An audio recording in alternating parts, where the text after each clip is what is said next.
দেখলাম যে দুদিন আগেই আন্দামান নিকোবর দ্বীপপুঞ্জে একটা কম্পন অনুভূত হয়েছিল, যদিও সেটা রিক্টার স্কেলে কম্পনের তীব্রতা কমই ছিল, যে হারে আজকে রাশিয়াতে কম্পন অনুভূত হয়েছে।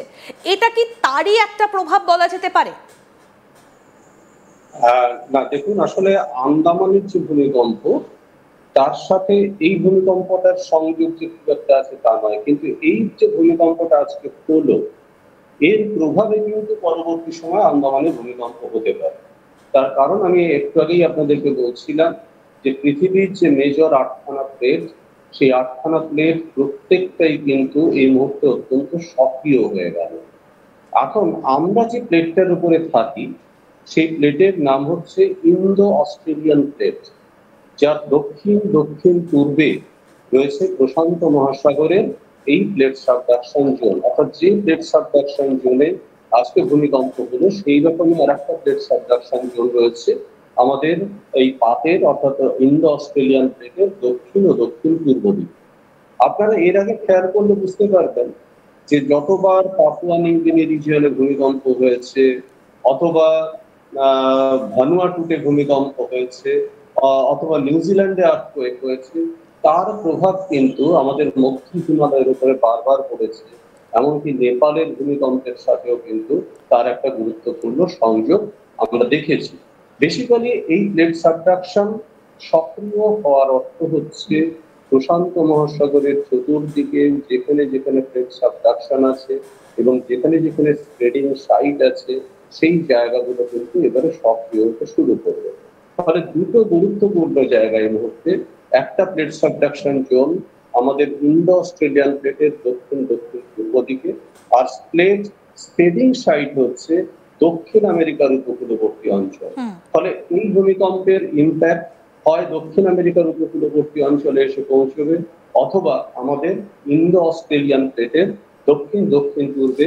এখনো পর্যন্ত অভিমুখটা কি বুঝতে পারছেন যে সেটা কোথায়, আমেরিকার দিকে যাবে না ইন্দো অস্ট্রেলিয়ান পাতের দিকে আসবে? ইন্দো অস্ট্রেলিয়ান প্লেটের দিকে আসার সম্ভাবনাটাই বেশি। তার কারণ হচ্ছে দক্ষিণ আমেরিকাটা রাইট হ্যান্ড সাইডে, আর আমাদের ইন্দো অস্ট্রেলিয়ান প্লেটের এই দিকটা হচ্ছে লেফট হ্যান্ড সাইডে প্রশান্ত মহাসাগরে। আর আজকে যে ইম্প্যাক্টটা পড়েছে সেটা লেফট হ্যান্ড সাইডে, যার ফলে ইন্দো অস্ট্রেলিয়ান প্লেটের উপরে আসার সম্ভাবনাটা বেশি। সেক্ষেত্রে কোন কোন জায়গাগুলো, যদি ইন্দো অস্ট্রেলিয়ান পাতের ওপর যদি প্রভাবটা বেশি পড়ে, তাহলে কি সেটা কোন অভিমুখটা কি হবে? ন্যাচারালি পাপুয়া নিউ গিনি হতে পারে, ভানুয়াটু হতে পারে, নিউজিল্যান্ড হতে পারে, অথবা অস্ট্রেলিয়ার কোনো জায়গায় এসে ভূমিকম্পটা সংঘটিত হতে পারে। তো এখন এই জায়গাগুলোতে ভূমিকম্প যদি সংঘটিত হয়, তাহলে কিন্তু আমাদের কাছে যেটা সবচেয়ে আতঙ্কের বিষয়, সেটা আমরা বহুদিন আগে থেকে বারবার বলছি, গ্রেট হিমালয়ান আর্থকোয়েক। এই গ্রেট হিমালয়ান আর্থকোয়েক কিন্তু এই অঞ্চলের একটা সম্ভাব্য গুরুত্বপূর্ণ ভূমিকম্পের ক্ষেত্র হিসেবে পরিগণিত হয়। এখন স্বাভাবিকভাবে হিমালয়ান আর্থকোয়েক মানে এটা বিস্তার হচ্ছে কিন্তু একদিকে ভূমধ্য সাগর, অন্যদিকে টোটাল উত্তর ভারত হয়ে শেষ পর্যন্ত এটা মায়ানমারের মধ্যে দিয়ে বিস্তৃত, যার ফলে হিমালয়ের এই যে হিউজ এক্সটেনশন, এই এক্সটেনশনের মধ্যে কোথাও না কোথাও কিন্তু এর প্রভাব পড়তে পারে। এই মুহূর্তে যেটা সবচেয়ে গুরুত্বপূর্ণ জায়গা বলা যেতে পারে, সেটা একটা জোন হচ্ছে নেপাল, সিকিম, দার্জিলিং এই অঞ্চল, আর একটা হচ্ছে উত্তর পূর্ব ভারতের অঞ্চল, আর একটা হচ্ছে উত্তর পশ্চিম ভারতের অঞ্চল। তার সাথে সাথে ভূমধ্যসাগরীয় অঞ্চলের তুর্কিস্তান এই অঞ্চলে, অথবা আফগানিস্তান, হিন্দু কুশ পার্বত্য অঞ্চল, এই অঞ্চলগুলোতেও কিন্তু ভূমিকম্পের প্রভাব এসে পৌঁছতে পারে। তবে যেখানেই আসুক না কেন, সেটা কিন্তু অনেক বড় স্কেলের একটা ভূমিকম্প সংঘটিত হতে পারে, এবং তার বিস্তার দীর্ঘ সময় ব্যাপী ঘটতে পারে। এবং যেটা গুরুত্বপূর্ণ, এই অঞ্চলটা যেহেতু নবীন ভূমি পর্বতমালা, সেই কারণের জন্য অসংখ্য আফটার শক সে বহন করে আনতে পারে। ফলে এটা একটা বড় বিপজ্জনক এবং একটা সংকেত তো বলাই যায়।